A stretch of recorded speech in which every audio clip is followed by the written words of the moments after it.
Кеңес одағының батыры Зиямат Құсанов атындағы номері 110 мектебі үздіктер қатарында. Осы ретте Шымкент қалалық білім басқармасына қарасты аталған білім ошағының бүгінгі тынысымен танысқан болатынбыз. 1400-ге жуық бала білім алатын мектепте түрлі үйірмелер ашылған, ал спорттық бағыттағы сайыстарда бұл мектеп әркез алды. Ал білім ошағында бір жылдан бері басшылық жасап, ұжымның еселі еңбегін бағалап отыратын мектеп директоры Жанақов Нұрбол Сейтбекұлы. Білім басқармасының қолдауынан болар, материалдық базамыз жыл санап толығып келеді дейді. Кеңес одағының батыры, Болгария халық қаһарманы Зиямат Құсанов атындағы нөмір 110 жалпы мектебі Шымкент қаласындағы. Қазіргі таңда біздің мектепте 1430-дің шамасында оқушылар оқиды. 140 үстіндегі мұғалімдеріміз осы оқушыларға білім нәрін берудеміз. Жалпы мектептің биылғы таңдағы материалдық техникалық базасын толықтырып үлгердік десек те болады. Себебі биыл жалпы химия, биология, физика кабинеттері бар болатын. Биылғы жылға біз робототехника кабинетін, STEM кабинетін орналастырдық. Енді осы 24-25 оқу жылында ұлдар және қыздар еңбек кабинеттеріне сұраныс беріліп, қазіргі таңда сол бойынша жұмыстар жасалынуда. Жалпы мектептің техникалық базасы толықтырылған десек болады. Өздеріңіз бағана куә болғандай, мектептегі мынау экосана бұрыштарын жасалынған. Жалпы мектепте біздің мектептің ең жетістіктерінің алға қойып айтатын жетістіктеріміз, бізде спорт саласы жақсы дамыған. Футболдан, волейболдан оқушыларымыздың да, ұстаздарымыздың да түрлі жарыстарда, қалалық, аймақтық, халықаралық жарыстарда өте жетістіктері көп. Бүгінгі таңда қазірдің өзінде Зәбек Хусенов деген дене шынықтыру пәнінің мұғалімі, өзі волейболдың тренері, бүгінгі таңда қазір қыздар арасындағы жарысқа оқушыларымызды алып кетті. Кешегі осы ұстаздар арасындағы өзіміздің аймақтық, осы Еңбекші ауданы, осы Қаратау ауданының аймақтық жарыстарда мұғалімдерімізде жарыстардан жүлделі орындар алып келіп жатыр. Мұғалім мектептің жалпы сапалық құрамына келетін болсақ, бізде сапалық құрамы 4 бірдей шебер ұстазымыз бар. 4-еуі де министрліктің алғыс хатымен, марапатымен мадақталған ұстаздар. Осындай мектебіміздің сапалық құрамы, осындай материалдық техникалық базасы бар мектебімізде. Бізде ата-ана, мектеп және ұстаз деген алтын көпір жақсы орнатылған.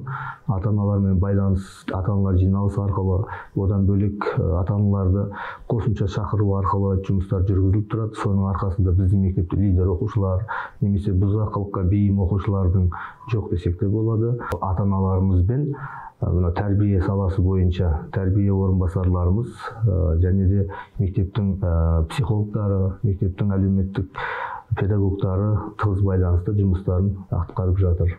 Біздегі шебер ұстаздар өздері 4 шебер ұстазымыз мектептің жалпы ұстаздарын 4 топқа бөліп, өздерінің шеберліктерімен бөлісіп, өздері жаңағыдай мектеп ішіндегі түрлі шараларда сол кісілер басы қасында жүріп, сол кісілердің шеберлігін пайдаланып, сол кісілермен әдіс алмасу арқылы жұмыс жасалынады. 4 ұстазымыз да өздерінің шебер аттарына лайықты. 4-еуі де Астанаға барып, министрлікпен кездесіп, 4-еуі де жаңағыдай министрдің мадақтамасымен тікелей өзінің қолынан алып келген ұстаздарымыз. Мектеп жалпы қазақ, өзбек және орыс тіліндегі мектеп. Бұл жерде 63 сынып болатын болса, соның қазіргі таңда 5-еуі қазақ сынып, келесі оқу жылына да және де сыныптар, қазақ сыныптарының санын көбейту жоспарланып отырмыз. Ата-аналардың да қазіргі таңда осы қазақ сыныптарына берсек деген өтініштері, қазақ сыныптарында оқытсақ деген ойлары жақсы дамып келе жатыр. Сондықтан келесі жылға Алла қаласа қазақ сыныптарының саны бұдан да көп болады деп жоспарлануда. Мен осы мектепке келгеніме тура 1 жыл шамасында уақыт болды. Қазіргі таңда осы мектептің 1 жылдық көлемінде десек болады. Материалдық техникалық базасымен және мектептің жалпы имиджін қалыптастыруда, өзінің имиджін қалыптастыруда, ұжымның арасындағы ауызбіршілікті нығайту саласында жұмыс атқардық. Алдағы уақытта біздің жобаларымыз, жоспарланған жобаларымыз өте көп. Келесі оқу жылында, осы оқу жылының аяғынан бастап сол жұмыстардың барлығын атқарамыз. Қазіргі таңда мынау тәрбие саласы бойынша келген жобалар, тәрбие саласы бойынша келген жоспарлар, оқу саласы бойынша келген жоспарлар, солармен жұмыс атқарудамыз. 400-ге жуық оқушы сол жерде шахматтан, биден, сол сияқты нелерден үйірмеге қатысып жатыр. Алдағы уақытта осы домбыра үйірмесіне 100 оқушы өтініш білдірсе, оны да ашып береміз деді. Алдағы уақытта сол жоспарлануда. Біздің мектептің 60%-нан жоғары оқушылары үйірмемен қамтылған. Шымкент қаласы білім басқармасынан бізге үнемі қолдау көрсетіліп отырады. Әдістемелік орталықтан мұғалімдерімізге барлық пәндерге әдістемелік көмектер беріліп отырады. Былтырғы жылдың өзінде біз мектепте бір дебат өткіздік. Қала бойынша оқушылар арасындағы Шымкент қаласы білім басқармасының жаңағы бастамасымен және де 2 семинар өткізіп қойдық. Ертең сәуір айына және де бір семинар жоспарлап отырмыз. Шымкент қаласы білім басқармасының әдістемелік орталықтың жоспарындағы не бойынша. Енді ол жақтан бізге қолдау үнемі болып отырады. Мектеп жоба бойынша 2026 жылдары күрделі жөндеуден өтеді.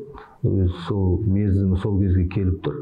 Ал енді жылдағы ағымдағы жөндеу өз деңгейінде өткізіліп, қабылданып алып жатыр. Асханада қазіргі таңда өздеріңіз білесіздер, 1-ші және 4-ші сынып оқушылары толық ыстық тамақ, тегін ыстық тамақпен қамтамасыз етілген. Оған қосымша 64-ші қаулы бойынша жоғары сыныптарында оқушылары ыстық тамақпен қамтамасыз етілген. Жалпы 700-дің үстінде оқушыларымыз тамақтанады. Асханамыздың жай жапсары барлығы, тазалығының барлығы жақсы. Біздің жаңағы асхананың жалға алушысы мынау 5 жылдық келісім шарттың негізінде жұмыс жасап жатыр. Сондықтан барлық құрал жабдық, барлық асханаға қажетті заттардың барлығымен қамтамасыз етілген, сапалы және дәмді тағамдар дайындап береді. Ата-аналардан, оқушылардан ешқандай да бір арыз шағым немесе жаңағыдегідей уланып қалу, Құдай сақтасын, ондай жағдайлар ешқашан болғандай емес. Бүгінде 140-қа жуық ұстазы бар Зиямат Хусанов атындағы мектептің ғимараты ағымдағы жөндеуден өткен. Арнайы пән кабинеттері заманауи жабдықтармен толыққан. Оқу ордасы шәкірттерінің халықаралық, республикалық және облыстық деңгейдегі білім бәсекелерінде жеткен жетістіктері мол. Мен республикалық олимпиадалардың ағылшын тілінен пәнінен қатысып жүрмін. Осы республикалық олимпиаданың аудандық кезеңдерінде де, қалалық кезеңдерінде де бірінші жүлделі орындарды иеленіп жүрмін. Жалпы осы мүмкіндікті пайдалана отырып, мен бүкіл мектеп ұжымына, пән мұғалімдеріне, әсіресе өзімнің ағылшын тілі пән мұғалімім Абдурахманова Наргиз апайға үлкен алғысымды білдіремін. Болашақта бұйырып жатса, мен шетелдеге шығып, шетелде жақсы жоғары білім алып, может быть, ағылшын тілі пәні мұғалімін болуды қалаймын. Мен әр жыл сайын болып өтетін пәндер олимпиадасының қазақ тілі және әдебиеті пәнінен жүлделі 3-ші орынға ие болдым қалалық кезеңде. Ал мектепшілік және аудандық кезеңдерде жүлделі 1-ші орынды иелендім. Бұл мен үшін үлкен жетістік. Бұл жетістікке жету үшін көп дайындалдым. Бұл жетістікке жетуге маған ата-анамның қолдауы, достарымның қолдауы, ұстаздарымның қолдауы әсер етті. Олар әрқашан маған сенім артып, қолдау көрсеткен. Мен қолдау көрсеткен үшін ұстаздарыма, ата-анама, достарыма үлкен алғысымды білдіремін. Негізі болашақта заңгер мамандығын таңдағым келіп тұр. Ал менің таңдаған кәсібім үшін қазақ тілі пәні өте маңызды деп ойлаймын. Сол үшін қазақ тілі пәнін игеріп жүрмін. Аталған мектептің тізер болсақ, білім саласындағы жеткен жетістіктері бір төбе. Талай дарынды шәкірттер түлеп ұшқан оқу ордасы барлық көрсеткіші жөнінен де жоғары нәтижелерге ие. Алдағы уақытта да білікті ұстаздардың еселі еңбегінің арқасында үлкен жетістіктерге жетуді межелеп отырған ұжымның мақсаты да міндеттері де аз емес. Бүгінгі таңда біздің мектебімізде барлығы 1430 оқушы білім алады. Бұл оқушыларымызға 140-тан астам мұғалім сабақ береді. Біздің мектепте дарынды оқушыларға арнайы көңіл бөлінген. Дарынды оқушыларымыздың жұмыста пән олимпиадаларға дайындық, ғылыми жобаларға дайындық, түрлі интеллектуал сайыстарға дайындық өте жоғары деңгейде жүргізіліп жатыр. Өткен оқу жылдарында қазақ тілі, математика пәндерінен қалалық олимпиада, республикалық олимпиадаларға қатысқан болсақ, бұл оқу жылында 8 оқушымыз жалпы қалалық олимпиадаға қатысып жатыр. Олардан 3 оқушымыз қазірше қалалық олимпиадада орын алып, 9 сынып оқушымыз ағылшын тілі пәнінен 1-ші орынға иеленді. Тарих пәні бойынша 9 сынып оқушымыз 3-ші орынға иеленді. Және де оқушыларымыз одан бөлек ғылыми жоба, зерде байқауларға қатысып жатыр. Биылғы жылда ғылыми жоба байқауы бойынша оқушыларымыз жүлделі орындарға ие болып келеді. Ғылыми жоба байқауы негізінде 4 этаптан тұрады. Соны соңғы этапыға дейін қатысып, грамоталармен, дипломлармен оралып жатыр. Биылғы оқу жылымызда химия пәнінен оқушымыз Бақтияров Жасурбек грамотамен оралды. Одан бөлек зерде байқауын бойынша да жылда оқушыларымыз қатысады. Биылғы оқушымыз Исмаилжанова Сабина деген қызымыз 3-ші орынмен оралды. Енді мұғалімдеріміздің тағы да жетістіктерінен бірі оқушыларын ОБТ-ға дайындық. ОБТ-ға дайындық, былтырғы оқу жылында 76 оқушымыз бітірген болса, одан 53 оқушымыз жоғары оқу орындарына түсті. 20 оқушымыз орта арнаулы колледжларға түсті. Сол 50 оқушымыздың 17 оқушымыз грантқа, қалған оқушыларымыз ақылы негізінде оқып жатыр.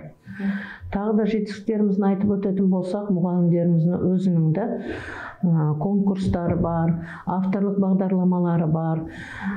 Биылғы оқу жылында бастауыш сынып мұғаліміміз Турапова Хилала деген апайымыз бұл республикалық алтын тұғыр байқауында соңғы республикаға жолдама алып отыр қазір. Жақын арада ол конкурсқа қатысады. Одан бөлек шебер мұғалімдеріміз бар, 4 қазір кезде. 4 мұғаліміміз шебер мұғалім атанған. Авторлық бағдарламалары бар. Авторлық бағдарламалар негізінде жұмыс жасап атқан 8 мұғаліміміз бар. Қазіргі таңда 70-тен астам оқушымыз 11-ші сыныпты бітіргелі отыр. Бұл оқушыларымыздың арасында 38 оқушымыз жоғары оқу орнына дайындық көріп жатыр. Январь несіні өткіздік, ОБТ-сы өтті. Енді Құдай қаласа март ОБТ-сыға дайындық көрудеміз оқушыларымыз. Оқушыларымыз ең жоғары 110 балл жинады, ең жоғарысы 110 балл жинап отыр қазіргі таңда. Дайындық жақсы өтіп жатыр оқушыларымызда. Ұлдархан Уәлиханқызы, Бекасыл Бектұрған, Кемел ақпараты.